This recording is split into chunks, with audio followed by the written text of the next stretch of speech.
Hello friends, स्वागत है आप सबका आपके अपने यूट्यूब चैनल पर। आज हम लोग जीके जीएस का सेट 12 सॉल्व करने वाले हैं, जो कि एसएससी और सभी वनडे एग्जाम्स के लिए बेहद इम्पॉर्टेंट है। तो आइए शुरू करते हैं आज की क्लास और देखते हैं आज के प्रश्नों को। यहाँ से ना सिर्फ एसएससी बल्कि सभी वनडे एग्जाम्स में प्रश्न आने की पूरी संभावना है। तो आइए शुरू करते हैं आज की अपनी क्लास और देखते हैं प्रश्न संख्या 1। क्वेश्चन 1 है कि भारत का राष्ट्रीय पक्षी कौन सा है। इंडिया का या भारत का जो राष्ट्रीय पक्षी कौन सा है। पिछली क्लास में हमने राष्ट्रीय पशु को पढ़ा था, इस बार हम क्या पढ़ रहे हैं, राष्ट्रीय पक्षी को। तो राष्ट्रीय पक्षी कौन सा है, मोर है। जो भारत का कौन सा है राष्ट्रीय पक्षी है, ये मोर है। और ये क्या है, भारत का राष्ट्रीय पक्षी है। मोर का इमेज इसलिए लाया गया है कि आपके दिमाग में ये मोर छप जाए कि क्या है, भारत का जो राष्ट्रीय पक्षी है, नेशनल बर्ड है। ठीक है। कभी कभी प्रश्न एकदम हल्के होते हैं, छोटे होते हैं, लेकिन नहीं आने पे वही प्रश्न हमें टफ लगने लगता है। दूसरा प्रश्न है, भारत का राष्ट्रीय जलीय जीव कौन सा है। देखिए ये वेरी वेरी इंपॉर्टेंट है। क्या है, वेरी वेरी इंपॉर्टेंट है ये। भारत का राष्ट्रीय जलीय जीव कौन सा है, तो भारत का राष्ट्रीय जलीय जीव गंगा डॉल्फिन। क्या है, गंगा डॉल्फिन, गंगेटिक डॉल्फिन भी इसे कहा जाता है।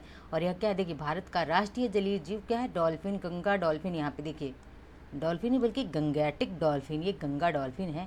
और यही क्या है, भारत का राष्ट्रीय जलीय जीव है। ठीक है, आगे बढ़ते हैं, देखते हैं तीसरा प्रश्न अपना। भारत का राष्ट्रीय फल कौन सा है। भारत का राष्ट्रीय फल कौन सा है, तो राष्ट्रीय फल कौन सा है, आम है। जो भारतीय फल, इसे क्या कहा जाता है, फलों का राजा। क्या कहा जाता है, आम को फलों का राजा कहा जाता है। यह फलों का राजा है आम। ठीक है, आगे चौथा प्रश्न है, भारत का राष्ट्रीय फूल कौन सा है। तो भारत का राष्ट्रीय फूल कौन सा है, कमल हमारा क्या है, राष्ट्रीय फूल है भारत का। पांचवा जो कि वेरी इंपॉर्टेंट प्रश्न है, भारत का राष्ट्रीय पेड़ कौन सा है। देखिए राष्ट्रीय पेड़ कौन सा, बरगद है। बरगद को देखिए, ये है बरगद पेड़, जो कि काफ़ी घना होता है, छायादार होता है, और उसमें जड़ें लटकी होती हैं नीचे ग्राउंड, ऊपर से जड़ें ग्राउंड तक, नीचे धरती तक चली जाती हैं और दिखाई देती हैं। ये क्या है, बरगद है। और ये क्या है, भारत का राष्ट्रीय वृक्ष है। आगे हमारा छठा प्रश्न आज का, कि भारत का राष्ट्रीय खेल कौन सा है। तो भारत का राष्ट्रीय खेल क्या है, क्रिकेट नहीं बल्कि क्या है, हॉकी है हमारा राष्ट्रीय खेल। देखिए हॉकी, ये क्या है, भारत का राष्ट्रीय खेल है। सातवां प्रश्न है, भारत के राष्ट्रीय झंडे की लंबाई और चौड़ाई में अनुपात कितना होता है। यानी कि जो भारत का राष्ट्रीय झंडा होता है उसमें उसकी लंबाई और चौड़ाई में अनुपात कितना होता है, किस अनुपात में रहता है लंबाई चौड़ाई। सबसे पहले बात करते हैं हम बात झंडे की। देखिए ये है झंडा हमारा, ऊपर क्या है, केसरिया रंग है, बीच में सफ़ेद है और नीचे हरा रंग है, बीच में क्या है, चक्र है। और इस चक्र में कितनी तिल्लियाँ हैं, प्रश्न ये भी पूछा गया कितनी तिल्लियाँ हैं, 24 तिल्लियाँ हैं। और ये क्या है, 24 आवर हमें सक्रिय रहने की बात कहती हैं, कि हम 24 आवर क्या रहें, सक्रिय रहें।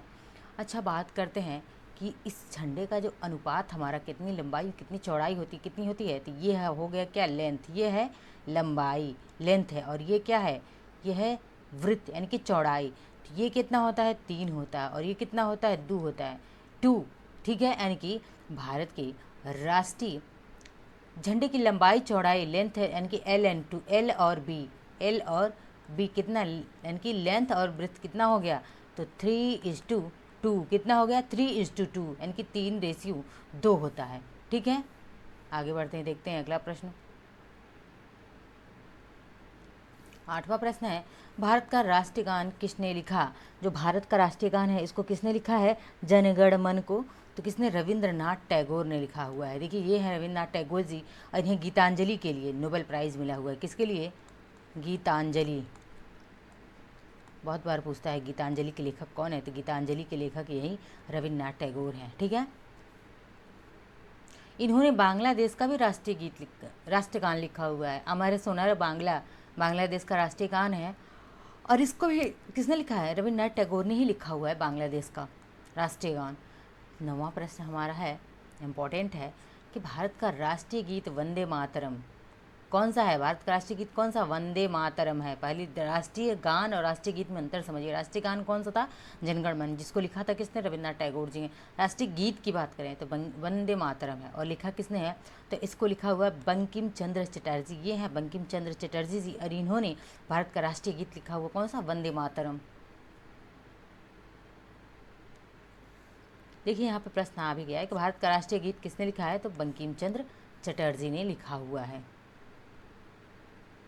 अब देखते हैं अगला प्रश्न 11वां है, महात्मा गांधी को राष्ट्रपिता सबसे पहले किसने कहा। देखिए राष्ट्रपिता तो कहा, लेकिन सबसे पहले किसने कहा था, तो नेताजी सुभाष चंद्र बोस जी ने। यानी कि प्रश्न और पूछ सकता है आपसे कि किसे राष्ट्रपिता कहा जाता है, तो महात्मा गांधी जी को। लेकिन कहा किसने सबसे पहली बार, तो नेताजी सुभाष चंद्र बोस ने। कहाँ से कहा था इन्होंने, जर्मनी से कहा था। क्या कहा था, कहाँ से कहा था, जर्मनी से इन्होंने कहा था। 12वां प्रश्न हमारा, राष्ट्रीय पांचांग कौन सा है, शक संवत है। क्या है, शक संवत है हमारा राष्ट्रीय पांचांग। 13वां प्रश्न है, राष्ट्रगान गाने की अवधि कितनी है। राष्ट्रगान कितने सेकंड में गाया जाता है, 52 सेकंड में गाया जाता है। 14वां प्रश्न है, रेडियो एक्टिविता की खोज किसने की थी। जो रेडियो एक्टिविता होती है उसकी खोज किसने किया था, हेनरी बैकरल ने रेडियो एक्टिविता की खोज की थी। आगे बढ़ते हैं, देखते हैं 15वां प्रश्न। 15वां प्रश्न है, पेसमेकर का संबंध शरीर के किस अंग से है। तो पेसमेकर का संबंध शरीर के किस अंग से है, ये है पेसमेकर। देखिए ये है पेसमेकर, और ये क्या करता है, हार्ट बीट मापता है, हृदय की गति को मापता है पेसमेकर। क्या करता है, हृदय की गति को पेसमेकर मापता है। देखिए माप रहा है ये पेसमेकर हृदय की गति को, दिल की धड़कन को। 16वां प्रश्न है, मानव शरीर की किस ग्रंथि को मास्टर ग्लैंड या मास्टर ग्रंथि कहा जाता है। तो किस मानव शरीर के किस ग्रंथि को मास्टर ग्रंथि कहा जाता है, पीयूष ग्रंथि। किसे, पीयूष ग्रंथि को कहा जाता है। कहाँ पे होता है ये पीयूष ग्रंथि, तो कहाँ पे होता है, दिमाग में होता है, ब्रेन में होता है। कहाँ पे होता है यह, याद रखिए ब्रेन में होता है। और देखिए ब्रेन में कहाँ पे होता है यह, तो कान के पिछले हिस्से में यहाँ पे होता है। देखिए कहाँ पे होता है, ये है हमारा पीयूष ग्लैंड। देखिए ये रहा नाशपाती के शेप का, ये है ना, देखिए यही जो है, ये शेप जो है यही क्या है, मास्टर ग्लैंड है। ठीक है, देखिए पिट्यूटरी ग्रंथि है, मास्टर ग्लैंड है, इसे कहा जाता है। ठीक है, पीयूष ग्रंथि को।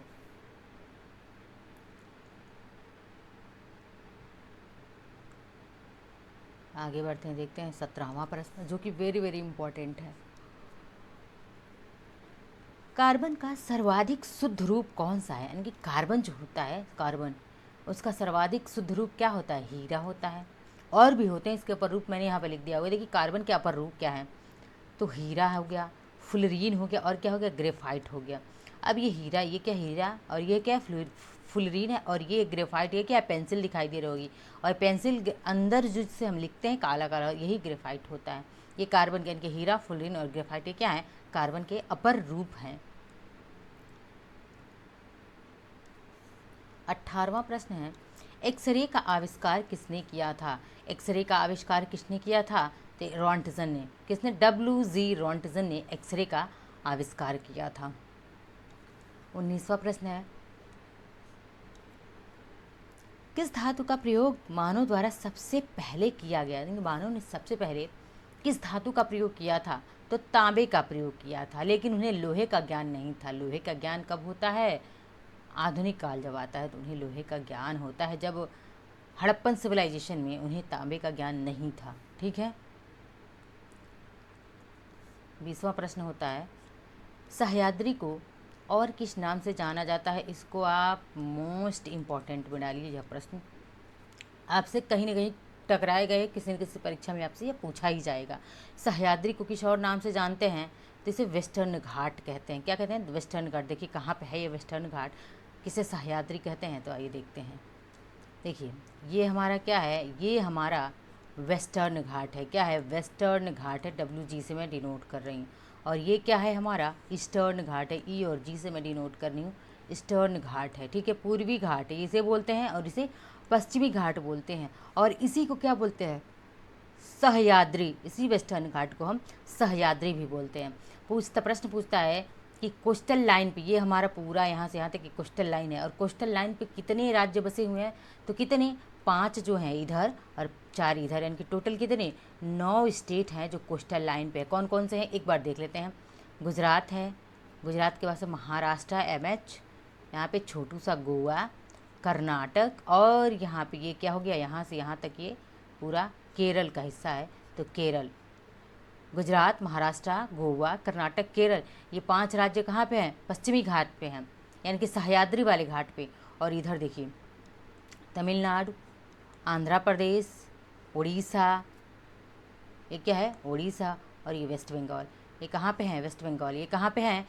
तो ये सब जो है 4 राज्य हैं, ये पूर्वी घाट पे हैं। ठीक है, ये टोटल 9 जो हैं राज्य कोस्टल लाइन पे हैं।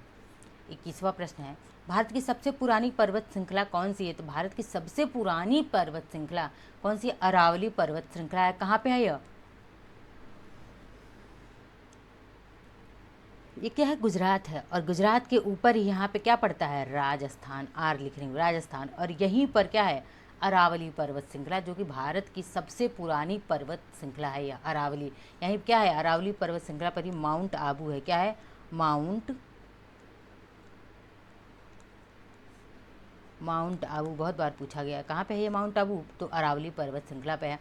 और इसी का सबसे क्या है? ऊंची चोटी क्या है? गुरु शिखर। क्या है? गुरु शिखर, ये भी पूछा गया है। गुरु शिखर जिसकी लंबाई कितनी है? ऊंचाई समझ सकते हैं 1722 मीटर इसकी ऊंचाई है। ऊंचाई कितनी है? 1722 मीटर है गुरु शिखर की ऊंचाई है। अरावली पर्वत श्रृंखला पे है। और अरावली पर्वत श्रृंखला पर ही क्या है? माउंट आबू है। ये तीनों देखिए, अरावली पर्वत, माउंट आबू, गुरु शिखर, और इसकी ये लंबाई कह लीजिए, ऊंचाई कह लीजिए, ये पूछा गया है आपकी विभिन्न परीक्षाओं में। 22वां प्रश्न है, ट्विन सिटी, जुड़वा शहर। ट्विन सिटी मतलब क्या हो गया? जुड़वा शहर। यहाँ पे लिख देती हूँ, जुड़वा शहर। बहुत बार पूछा गया यह प्रश्न कि ट्विन सिटी कौन से 2 शहरों को कहा जाता है? कौन से 2 शहर हैं जिन्हें ट्विन सिटी या जुड़वा शहर के नाम से जाना जाता है? तो हैदराबाद है, और कौन सा है? सिकंदराबाद है। ये ट्विन सिटी के नाम से जाने जाते हैं। 23वां प्रश्न है, भारत के राष्ट्रपिता कौन है? तो राष्ट्रपिता कौन है? महात्मा गांधी। सबसे पहली बार किसने कहा था? सुभाष चंद्र बोस जी ने, एससी बोस जी ने कहा था। कहाँ से कहा था? तो जर्मनी से कहा था इनको सुभाष चंद्र बोस जी ने राष्ट्रपिता। ठीक है।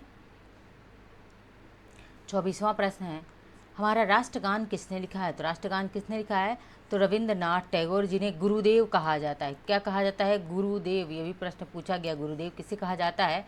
तो रविंद्रनाथ टैगोर जी को कहा जाता है। 25वां प्रश्न है आज का हमारा, हमने विश्व के किस राष्ट्र से, संविधान से अपने मूल अधिकारों की संकल्पना लिया है? यानी कि मूल अधिकारों को हमने किस देश से ग्रहण किया है?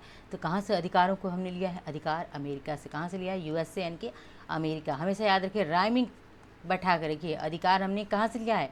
अमेरिका से लिया है। न्यायिक पुनरावलोकन यानी कि जुडिशियल रिव्यू हमने कहाँ से लिया है? जुडिशियल रिव्यू भी हमने कहाँ से लिया है? अमेरिका से ही लिया हुआ है। राष्ट्रपति पर महाभियोग कहाँ से? अमेरिका से लिया गया। आर्टिकल कौन बात करता है राष्ट्रपति पर महाभियोग की? तो आर्टिकल 61 राष्ट्रपति पर महाभियोग की बात करता है। देखिए, हम आप सबके लिए एक स्पेशल क्लास लाना चाहते हैं जीके जीएस की, कि जिसमें हिस्ट्री के क्वेश्चंस, एक हिस्ट्री की सीरीज, उसके बाद से आप लोगों के लिए एक जियोग्राफी की स्पेशल सीरीज, साइंस की अलग से सीरीज, सबकी एक अलग से क्लासेस मतलब बनाई जाए मिक्स। जैसे अभी तक हम मिक्स पढ़ा रहे हैं, लेकिन आपको स्पेशल क्लास दी जाए जीके जीएस की, जिसमें केवल जियोग्राफी चले, फिर हिस्ट्री चले, फिर आपकी पॉलिटी चले, फिर आपका जीके ये साइंस का सेक्टर चले। तो सारे जीके जीएस ऐसे आपको टॉपिक वाइज कवर करा दिए जाएंगे। छोटी छोटी क्लासेस बनेंगी, और उन छोटी क्लासेस से ही आपको बहुत ही ज़्यादा जानकारी मिलेगी, और बहुत सटीक जानकारियाँ मिलेंगी, जो कि आपके एग्जाम में वहाँ से प्रश्न बिल्कुल आएंगे। मिलते हैं अगले लेक्चर में। क्लास को लाइक, शेयर, सब्सक्राइब, कमेंट करते रहिए। धन्यवाद।